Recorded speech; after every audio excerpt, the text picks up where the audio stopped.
From my years of following Real Madrid all my life, what experience tells me is that if you're already thinking about firing the coach, you've pretty much already fired him. And what happened last night looks really bad. Welcome, Madridistas. How are you doing? How are you guys when a bunch of you get together? Should I say the same thing I said back then? Well, during that famous last FIFA break with all that stuff about the locker room and Xavi, what happened? Should we go over what happened again? But of course, if you want to live your own adventure, I'm not saying all of you, okay? But many of you. Some of you say, no, this is crap. Just the press taking shots at Madrid and all that. And to think that when hostile media happen to agree with whatever you want, it ends up influencing you in ways you can't even imagine. Not to mention the Catalans. But if at the same time, people like, for example, Ramon Alvarez de Mont, who's the last person you'd suspect of wanting to go against Real Madrid's board or stir up trouble for Madrid, is also saying the same thing. Damn.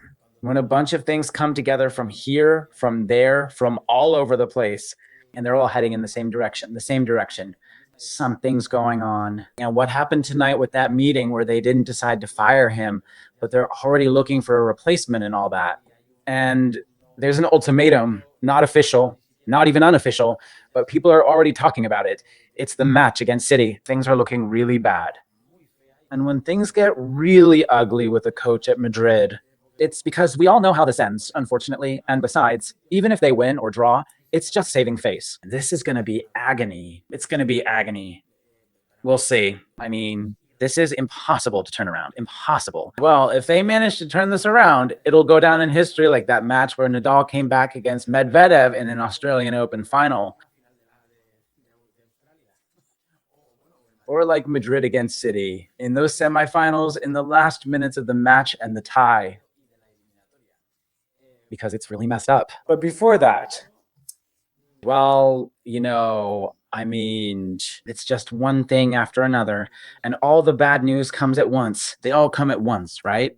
4 months out for Militao's injury, 4 months here, and as always, they don't give a timeline, but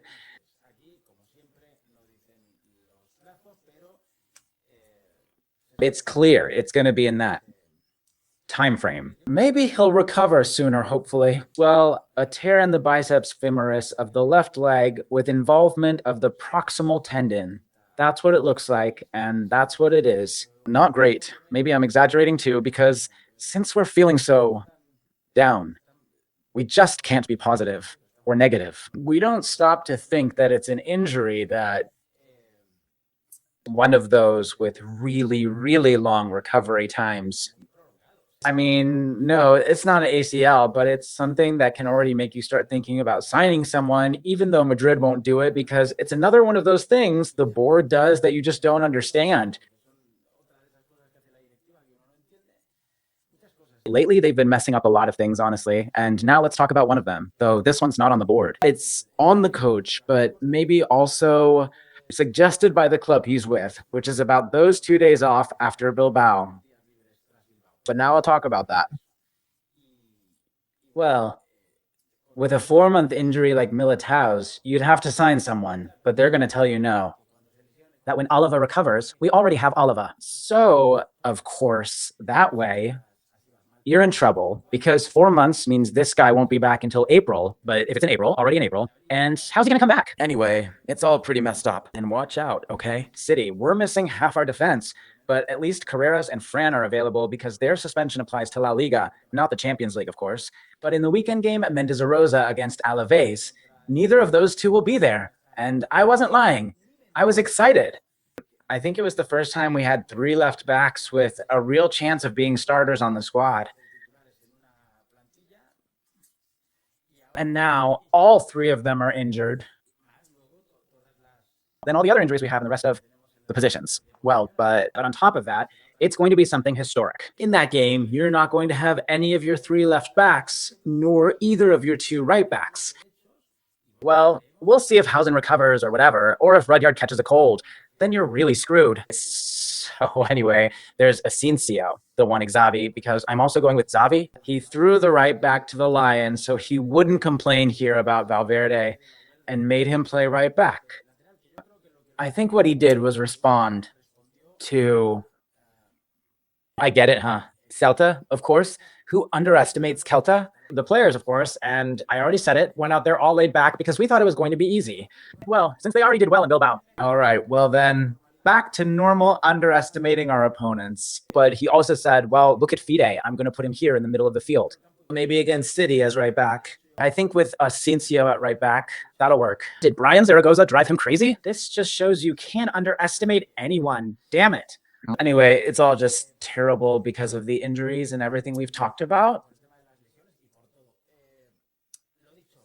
I was going to show you some reports about Xabi Alonso's future and that meeting,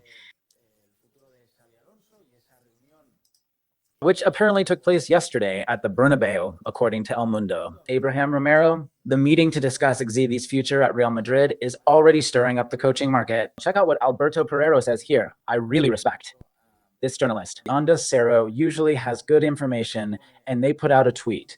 1, Zinedine Zidane.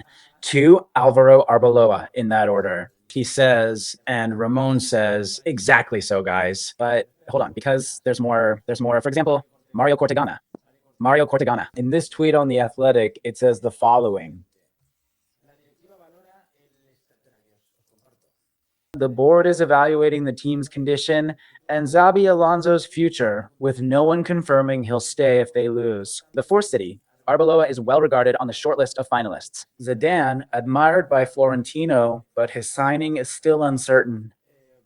Do you remember how Zidane left Madrid? No. Last time, not with that letter and all. Well, yeah, then they made peace. Whatever you guys want, the good vibes with Florentino and all. Are there? A lot of things have been done really badly. Yeah. And we could end up back in that loop. Ancelotti, Zidane, it could happen. But I'll say the same thing again about Zidane. He already has a verbal agreement, probably more than just verbal, to take charge of the French national team after the summer 2026 World Cup. I don't think he'd agree to just stay until the end of the season and then pull that bold move like Pepe Alvarez did yesterday, saying he'd juggle both and all that. Anyway, it didn't happen. Was Mourinho not allowed to do that while Florentino was there? I don't think that would have happened this time. But besides, if you do that on top of it, have we really sunk this low? It's just so pathetic. But anyway. Also, Marca newspaper and watch out. Okay, I've always said it. It's not because now it's not. Miguel, you're always trash talking Marca. Why do you say that? Santiago Yuziguero. For me, he's the one of the few, if not the only one, who's worth anything there. I've always said it.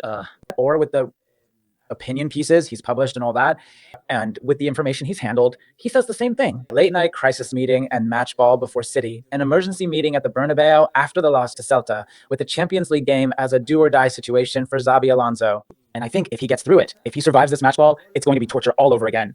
Because you can't trust the players, you can't trust a group of soccer players. That they put on a good game against Athletic Club Bilbao for several reasons. First, because they were pushed to the limit. I mean, it was a do-or-die match. That was a do-or-die match. The one in Bilbao, as was already said, and you could tell right from the start of the match, it felt like they were playing the Champions League final. Yeah, they did really well, because these bastards know how to do it right. These Real Madrid players, if they carry out what their coach asks of them with effort, with intensity, with drive, they know how to do it right. The problem comes when they think they're superior to their opponent, when they conserve energy, when they slip back into that prima donna mindset, when they just can't be bothered because they think it's going to be easy. And the game against Celta felt like a drag. But I've always said it.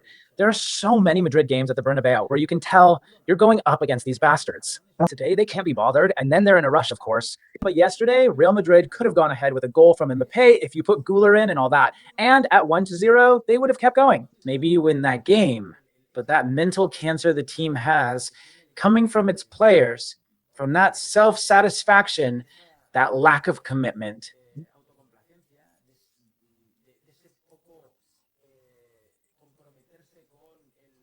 commit to it, to consistency, to the day-to-day. But we've already seen it.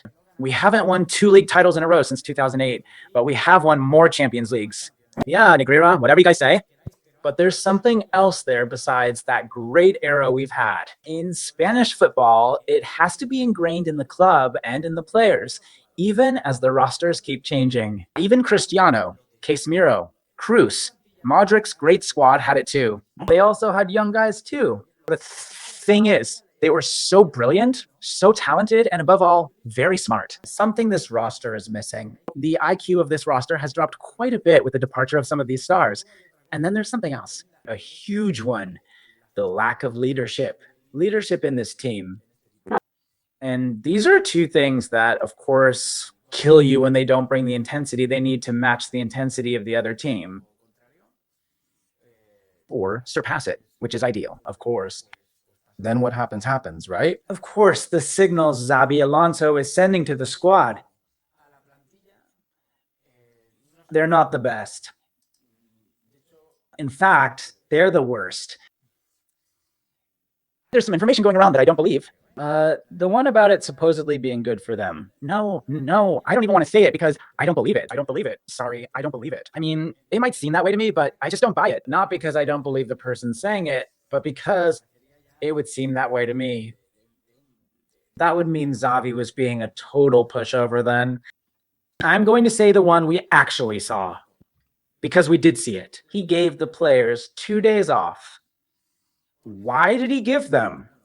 Well, apparently, he told them that if they won in Bilbao, he'd give them 2 days off. You're not bossing them around. That's not the right signal. You're spoiling them. Indulging them, but what the hell? 2 days off. Sure. What do you think they used it for? I don't know. I don't know, but nighttime outings to see the Eagles. I don't know who or how many, but they happen. One visits Milan for a fashion show. Another goes who knows where. Another takes a private plane to I don't know where. I don't know if they did it, but since they've done it so many times, I figure they did this time too. And that's how you're screwing it up. You only have 1 day to prepare for the match against Celta de Vigo. 1 day, and of course, from the club side, it didn't go down well. But the thing is, Xavi is walking right into a trap all by himself, doing things that he wouldn't do or hasn't done with his teams. Here, Xavi, if he ends up falling, it's because, unfortunately, I think he's a coach made for Real Madrid. Like, I think Lopetegui was back in the day, but because the club or the players would have eaten him alive. And giving the team 2 days off is a sign of that. Sure, maybe you underestimate or undervalue the opponent you've got this weekend, Kelta. Oh, well, the Celtic game's going to be easy. I think 1 training session will be enough, so screw it. Anyway, it all starts. I'm telling you, it all starts with not making some tough decisions that should have been made back then. Look at what Liverpool did with Salah. It's true, it's not the same, huh? I mean, the fact that Vinicius comes out making a fuss and all on the day of the Clasico against Xabi Alonso, it's serious. He should have been punished. But it's not the same as the outrageous things Sarah said the other day in the mixed zone in front of the media, making it even bigger than Arn's Lod. It's not the same. What happened with Salah is way more serious. Liverpool told him, "You're not traveling to play against Inter." And they back their coach, who has to be respected no matter how badly he's doing. Arnslad, who's coming off a really good year, by the way, but the club backs him and he storms off. Should this have been done to Vinicius? Well, no, because what Vinicius did wasn't that serious. I insist. It's not as serious as this, but they should have given him a public warning. And I was one of those who back then said, well, look, sure, privately yes, but publicly there's no need. In the end, and no, it's no trouble at all for me to admit it. And inside, I was thinking they really should have given him a much bigger warning at the start than they did. But we often fall into whatever the club is selling us. If the club did this, it must be for a reason. If Florentino does this, it's for a reason. I mean, sometimes we end up siding with Florentino because it means something for Real Madrid. How well he's done at Real Madrid all these years. And for siding with the club because our love for the club outweighs seeing the reality. Luckily, I don't have a single problem then admitting that I might have been wrong, but in that regard, I have zero pride. I'm proud of other things, but not when it comes to owning up to mistakes. No, I've got no problem. And now I look back and go, What the hell? I fell into that trap of the club, just accepting everything they do and calling it fine. No, no. Vinicius should have been given a warning, a public warning, something. A fine, something reasonable. No, a fine and some kind of sports reprimand, of course. Because that's what serious clubs are supposed to do, you know? Not the same thing, huh? Not the same thing, but way more serious what happened with this guy with Salah. And then, of course, just when we thought we had enough, another mess pops up. Not about Enric. Endrick, who must be a great kid. Well, Endrick's dad. Actually, no. This is Endrick's dad making a post on Instagram, quoting, oh, sorry. I just didn't know he'd shared a Bible verse. And saying the following from Matthew 23, verse 12. Whoever exalts himself will be humbled, and whoever humbles himself will be exalted. And of course, this is going to fly a little under the radar, not completely because it's also news today, but because what's going on with Enric isn't the most important thing, of course, but it does tie into another one of the things that Xavi's doing that just don't make any sense, you know? Understandable now, but that doesn't mean the relatives of the players, like the parents, the wives, and so on, who have the right to speak up and all that. I've always been inflexible about this. What the hell are they doing showing up here? What the hell are they doing? But anyway, I've seen it. You can't stop that. And the guy, of course, when it's about his kid, he's outraged, right? And I get it too, you know, because he knows what's going on there and he's not exactly helping things with Enric. This also goes for those of you who say I defend Xavi no matter what, and that for me, everything Xavi does is good, right? I've already given you plenty of reasons and plenty of examples of why I think you know he's making mistakes. But for me, the main ones to blame for what happened yesterday are the players, without a doubt. All right, guys, see you later. Thanks for being here. Give it a like. If you like this video, subscribe to the channel, comment, share, and that's it. See you in the next one. Bye.